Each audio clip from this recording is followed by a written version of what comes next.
And as you're doing that, I will introduce you. Xiaowei Huang is currently a postdoctoral fellow in the Department of English at the University of Buffalo, where he is teaching writing center theory and practice and writing and rhetoric. Xiaowei obtained his PhD in English and is working as a graduate assistant and writing consultant during his years at UB. He helped with the preparation of the workshop and the mentoring of undergraduate level consultants. He also worked as the instructor and tutor of the English composition class. His dissertation is the intersection of the aesthetic and epistemological on the imaginative experience of reading Walpole, Sterne, and Swift, looks into the disruptive narratives of the early Gothic and digressive satires in the 18th century Britain. His work helps readers shed a new light on the idea of reason and reading literary works conventionally regarded as the irrational, arguing the reader is charged with the responsibility to make sense out of the alternative experience in open forms, such as these texts. He takes great interest in correlating the view of the vantage point on writing as social action, while being aware of the limits of functions of genres. Writing as social action requires the learner's writerly awareness in order to actively produce effective writing without submitting too much to external criteria of correctness that restrains her voice. Xiaowei is now working on an essay where he correlates the reading of The Castle of Otranto, the first Gothic fiction in Britain, to writing studies. So without further ado, I would like to introduce Xiaowei. And am I pronouncing your name correctly? Yes, that's about right. Thank you, Professor. Okay, thank you so much. And your paper is titled In Search of the Whole Writing Experience on Translingualism in Theory and Practice. Thank you so much and welcome. Thank you so much. Just one quick question. Do I have the full 20 minutes to do my presentation? Yes. Oh, yes. I will give you the full 20 minutes and I'll let you know 5 minutes before the 20 minutes are up. Thank you. Thank you. Good afternoon, everyone. So the topic of my presentation today focuses on translingualism in theory and practice of English writing. So my paper looks into how translingualism better prepares English language learners, ELLs, transition from the beginning to the more advanced phase of their learning process, as well as reconceptualize error. As a former international writing consultant working in the US, I'm interested in looking at how translingualism can help ELL students recognize that writing in English is not so much a passive activity as might fallaciously be assumed by students, transcending an, I quote here, attitude or approach to be adopted, end quote. Translingualism is a reality ELL have been in, shows itself in all languages, not just in writing. One of the earlier issues ELLs encounter is that they consider themselves as passive recipients of standard English, who mostly mimic and memorize the meaning of words as they have been instructed from their beginning phase of learning English. Translingualism helps students address this gap by challenging the idea of the separation of students' first language and second language in their use of English. When ELLs come to recognize that L2, standard English, is a rhetorized correctness and not a purely linguistic one, the binary between their L1 and L2 during their writing process could start collapsing. L2, in other words, will not be viewed as the target. With the collapsing of the border between L1 and L2, students will reach, I quote again here, a rhetorical sensibility and become more active in negotiating in their languages as resources become their full communicative repertoire they bring to bear in their writings. Such assertiveness brought by translingualism, so to speak, highlights the idea that errors, especially those associated with issues of translating L1 to L2, often experienced by ELLs in the early phase of learning, might have the opportunity to be reconceptualized as they can now be seen as the results of the negotiation between languages. By realizing translingualism as the reality where English language learners ELL acquire their second language, the two primary arguments that I like to make here are: first, there should be no rigid boundary between the first language and the second language, as often dominates language learning process imagined to be linear. Second, with translingualism, ELLs should conceive the goal of language acquisition more as a process of becoming more independent and active in terms of negotiating meaning with different languages than the process where they aim to flawlessly duplicate nuances in their English writing and speaking driven by the mythic aura named native. I will start from the general difficulties ELLs face and move on to why translingualism as an awareness is critically helpful for them to construct the mythic aura of standard English. For the last part of my presentation, I will dwell on my experience of learning English both as a writing consultant and an international student in the US to elaborate on the practical side of translingualism.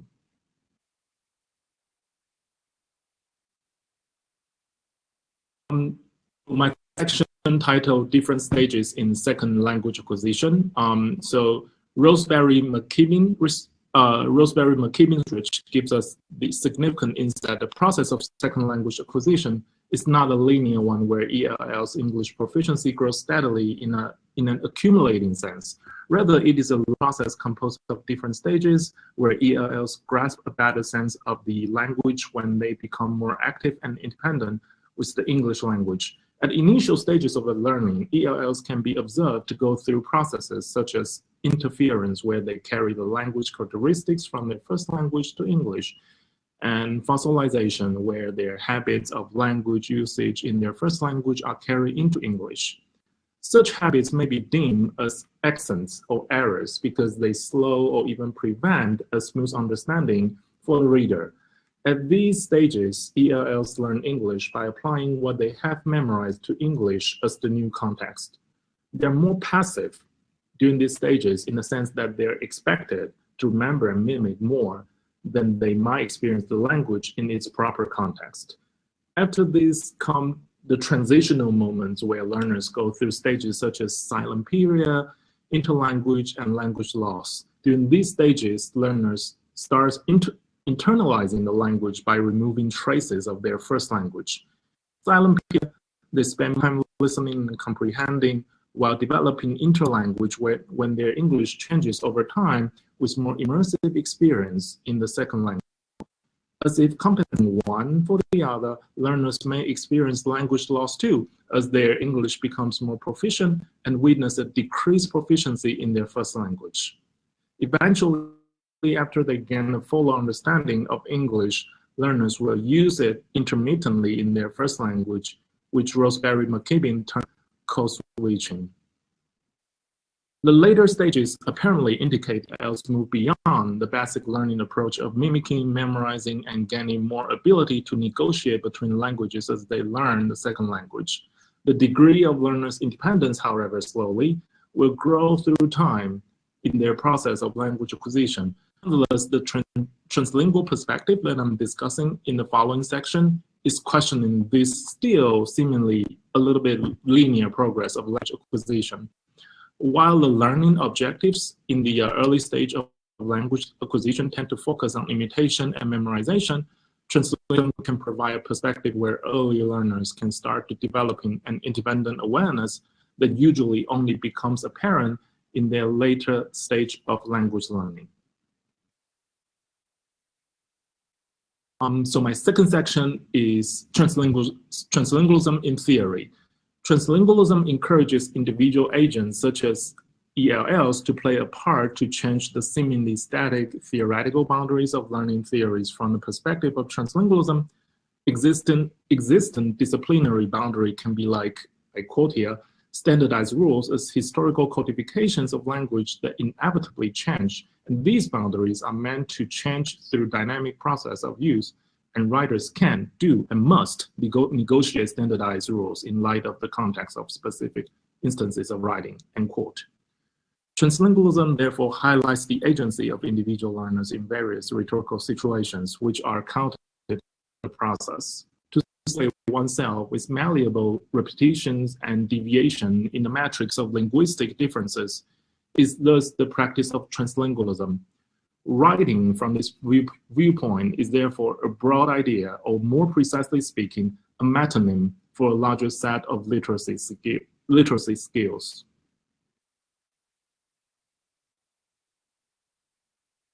From this viewpoint, we can also see that translingualism questions the separation of languages. When writers are active negotiators that respond to various rhetorical situations, those skills as social actions solve problems beyond the boundary of language. It is from this perspective that translingualism calls into question the conventional binary relationship between the first language and the second language. Strictly divided by distinct cognitive needs, the two different languages can pose great difficulty for learners because one can easily become the central role in terms of, I quote here, narrative of origin and of essence, end quote. Given learners' familiarity with it, while L2 can become a stringent set of rules the learners have to satisfy in order to voice their needs. Conceived as target, L2 leads learners to project the role to perfect L2 as a linear process extending on timeline.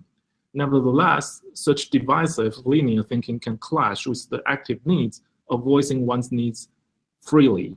These contradictory directions of thinking with different languages, so to speak, poses the challenge for ELLs.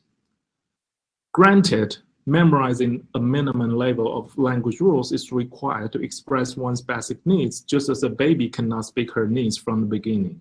However, what I would like to suggest here is that translingualism sets to disrupt the idea that the role between L1 and L2 is a linear process, with the understanding that L2 can be expanded with malleable deviations that might conventionally be regarded as errors. ELLs as individual writers should be able to understand even the idea of in L2 as a rhetorical in L2 is a rhetorical one rather than a purely linguistic one.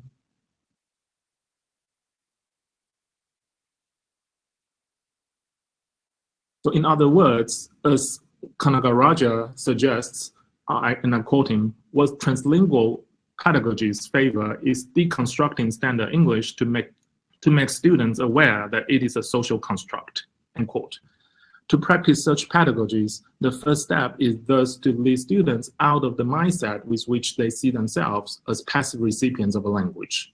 With translingualism, it is thus crucial for ELLs to realize that the goal of learning a language lies much less in the eventual and additive concept of building up a toolbox than establishing an active approach of negotiating meaning with their multiple languages in their communicative repertoire. This shift would have a bearing on their literacy skills. So I now enter the third section of my presentation, which is translingualism in action.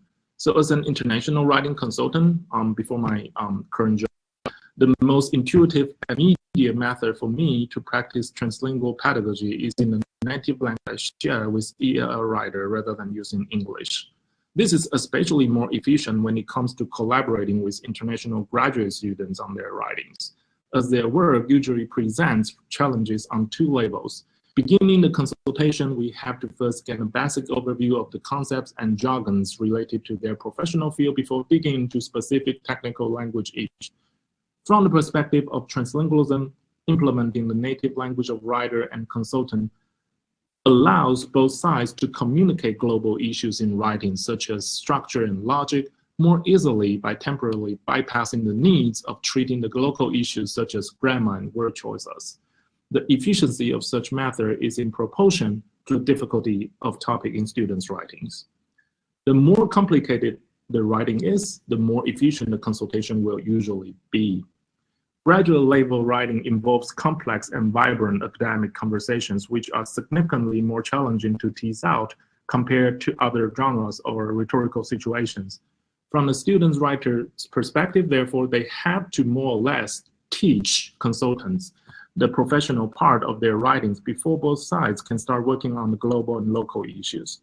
From the perspective of a writing consultant, that always aims to provide a comfortable space for students to share their concerns in writing whenever I perceive the quasi-teaching experience is too much a burden for their motivation of spoken English, I will implement such translingual practice upon their consent. Coming back from the solid communication in our native language to their English writing also incentivize students to learn related literary skills more seriously. While people looking at ELL's a fresh perspective on English by prefacing the consultation session in their native language, such practice can also work the other way around. So as mentioned earlier, intensive memorization and account for most of the learning content during the early stages of language acquisition for ELLs. So passively memorizing words and rules encourage ELLs to conceive their learning goal as a cumulative process, because L2 is a target with an idea of correctness. This process can formulate a monolingual mindset with which they can treat words in different languages as interchangeable units. In practice, this habit can significantly decrease the comprehensibility of their writings, as their words can read like L1 written in L2. Put differently, this habit, without their even realizing it, hurt an EL's abundant vocabulary and grammatical knowledge. Those communication in native language can develop mutual understanding between the consultant and ELLs by paying attention to specific traits or accents in their writings left by the monolingual habits.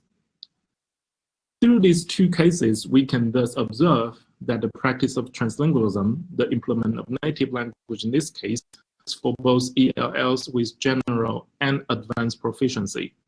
For the former, suspending temporarily the anxious needs to present correct grammatical knowledge grants them a more active sense in their position, which helps concentrate on their own voice. In the case of advanced ELLs, translingualism helps them realize that language proficiency is not merely a cumulative idea. To initiate all the language they own means to observe how words and phrases in the original linguistic context are deployed before spelling out words that meet the expressive needs while fitting to the L2 context at the same time. So cramming words in L2 in the hope to make them semantic equivalents in L1 is a disregard to the basic context of L2, which is therefore not negotiation. Xiao Wei, you have 5 more minutes. Okay, I am actually done. Thank you. Thank you very much. Yeah, thank you.